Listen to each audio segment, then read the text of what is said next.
जी अस्सलाम वालेकुम students. वैक analysis के हवाले से हमारा काम जारी था और हम आप दोस्तों के साथ बात कर रहे थे वैक एनालिसिस के हवाले से, लेकिन इसमें एक चीज़ छोटी सी जो ऐड होनी चाहिए वो है retained earning of shareholders या रिज़र्व की बात लाजमी डिस्कस आनी चाहिए, ज़ेर बहस आनी चाहिए हमारे।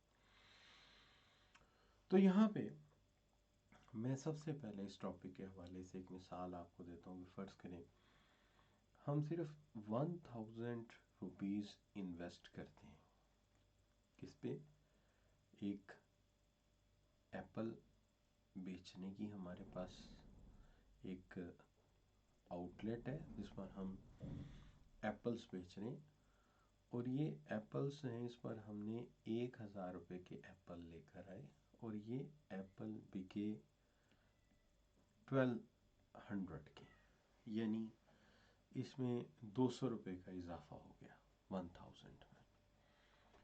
तो हमने इस पर 200 रुपीज़ जो हैं वो अर्न किए, 200 रुपया हमने कमा लिया। अब सवाल ये पैदा होता है कि ये जो 200 रुपया है ये हमारी फाइनेंशियल स्टेटमेंट में इतने एसेट्स का इजाफा कर देगा। तो हम जब बात करेंगे हम तो उन एसेट्स की बात करेंगे जो हमारी फाइनेंशियल स्टेटमेंट में मौजूद है, जो हमारे एसेट्स की शक्ल अख्तियार कर गए। तो इस सेंस में देखा जाए तो वो पैसे जो रिज़र्व के तौर पर कैपिटल में ऐड हो गए या वो पैसे जो कि हमने शेयर होल्डर को नहीं दिए, यानी हमने रिटेन कर ली उसकी अर्निंग, ठीक है जी। तो आप इसकी आसान मिसाल यूँ दे सकते हैं कि जैसे फ़र्ज़ कीजिए कि हमारे पास जो है 1000 शेयर होल्डर ने लगाया था, 200 रुपया इस पर हमने मुनाफा कमाया, अब ये हो गया 1200। तो अब जो उसका पैसा लगा हुआ है हमारे कारोबार में अब 1000 नहीं है बल्कि अब वो 1200 है, चूँकि जो 200 रुपये का कमाई थी वो अगर उसने नहीं दी तो वो भी हमारे एसेट्स में ऐड हो चुकी है। लिहाजा इसको हम कहेंगे कि ये हमने रिटेन की है अर्निंग किसकी, शेयर होल्डर की। अब अगर इस सेंस में अगर आप सोचते हो तो हम एक मिसाल ले लेते हैं। फ़र्ज़ कीजिए कि शेयर होल्डर या शेयर होल्डर्स का जो कैपिटल है वो हमारे बिजनेस में लगा, लेट्स सपोज 2 लाख रुपए का।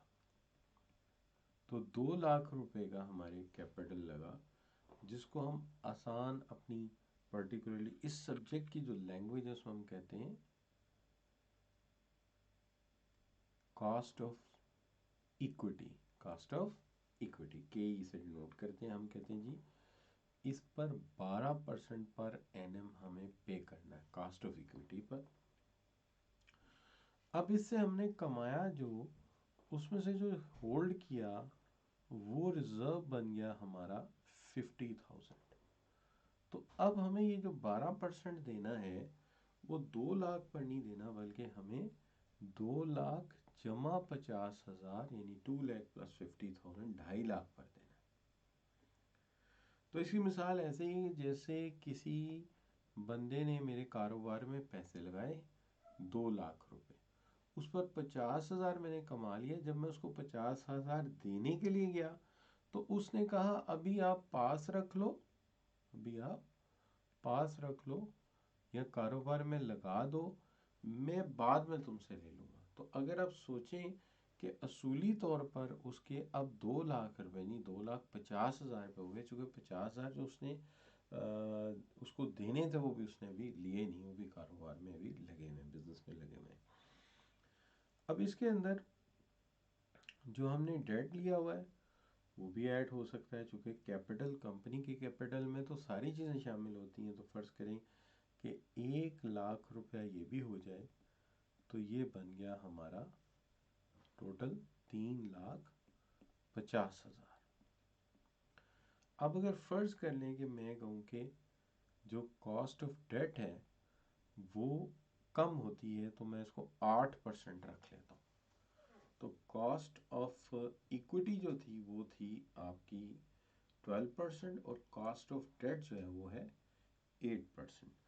तो फिर हमारा वैक जो है वो कैसे बनेगा, तो चूंकि ये होता है weighted average cost of capital, तो इस सेंस में हम 2.5 लाख रुपए को मल्टीप्लाई कर देंगे 12% के साथ, और जो रिमेनिंग 1 लाख रुपया डेट वाला है उसको मल्टीप्लाई कर देंगे उसके पर्टिकुलर जो रेट है, और वो बनता है 8%।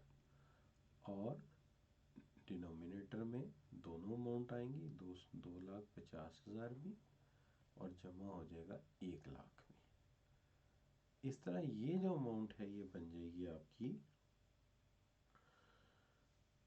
10.86% इसका जो है बनेगा। यानी ये कॉस्ट ऑफ कैपिटल ओवरऑल हमें कमानी है, तो हम डेट होल्डर को भी उसका इंटरेस्ट पे कर देंगे, और जो हमसे शेयर होल्डर एक्सपेक्ट कर रहा है वो भी हम पे बैक कर सकेंगे।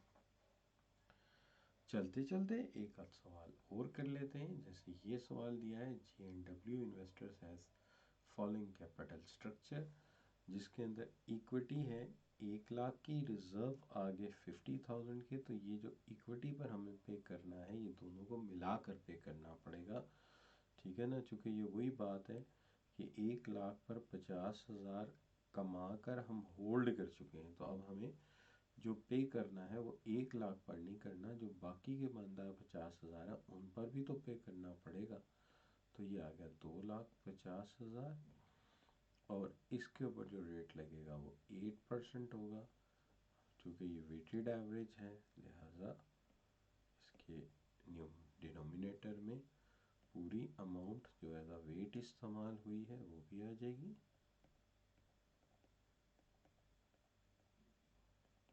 वेट इम्पोर्टेंस को रिफ्लेक्ट करता है, तो ये आ जाएगा 38,000 bye 4 lakh, so it will be 9.5%. So this will be the value of the WACC. Hope आपको मेरी बात जो है समझ आई होगी।